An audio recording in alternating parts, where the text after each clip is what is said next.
Uma questão que também sempre é debatida entre nós é a questão do diaconato feminino ou do ofício entregue ou a participação das mulheres nos ofícios da igreja, do presbiterato e do diaconato.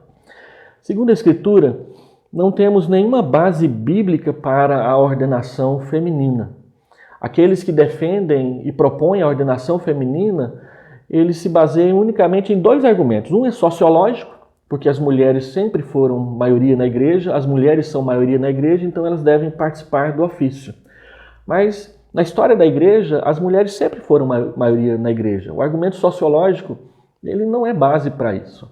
O outro argumento são os textos bíblicos que falam de mulheres servindo na posição de diáconos. Um seria Romanos 16, que fala de Febe, que é serva na igreja de Cencreia, onde a tradução literal seria que ela atua como diácono, ou ela serve como diácono na igreja de Cencreia, porque lá não é um verbo, é um substantivo. E a passagem de 1 Timóteo 3, quando fala das mulheres, no mesmo contexto onde se fala dos presbíteros e dos diáconos. Há três possibilidades de interpretação naquele texto. De que o texto está falando realmente de diaconisas, de que o texto esteja falando das mulheres, dos diáconos, o que parece ser um anacronismo ali no texto, ou que o texto está falando de mulheres que podem servir junto com os diáconos nas necessidades que eles precisarem. Como a Bíblia não traz nenhum texto que fala da ordenação feminina, nós teríamos apenas esse, que trataria dessa ordenação. Não é uma regra hermenêutica saudável você interpretar toda a Bíblia com base em apenas um pequeno parágrafo ou um pequeno texto.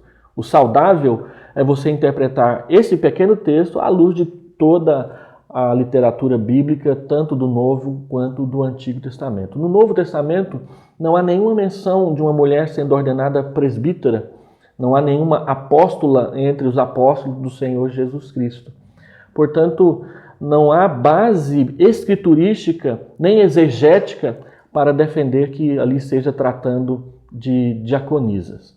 O mais provável é que o texto esteja tratando de mulheres que são nomeadas para servir juntamente com os diáconos naquelas obras, naquelas necessidades em que talvez fosse mais constrangedor para um homem agir e, portanto, a mulher poderia auxiliá-lo nessa questão.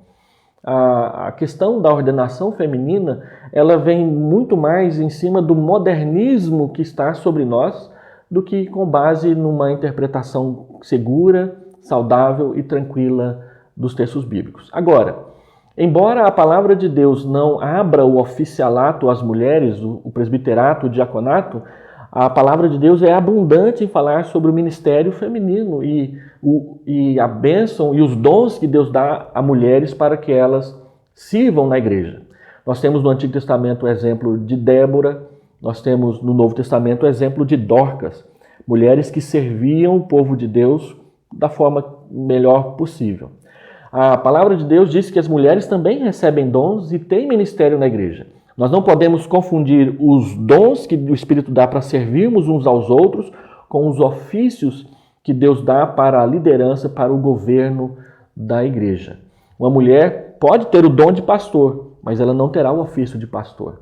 Uma mulher pode ter o dom de misericórdia, mas ela não terá o ofício da diaconia, por causa de como Deus dispôs a ordem da formação e do governo da igreja.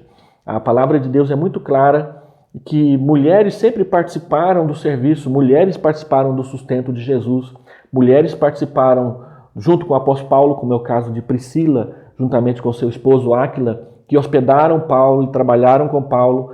Priscila foi fundamental no discipulado de Apolo. Então as mulheres sempre tiveram um papel de importância no ministério, mas a Escritura não nos dá base para a ordenação feminina.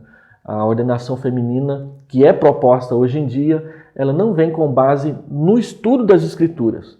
Ela vem por uma imposição de fora e nós não concordamos com isso.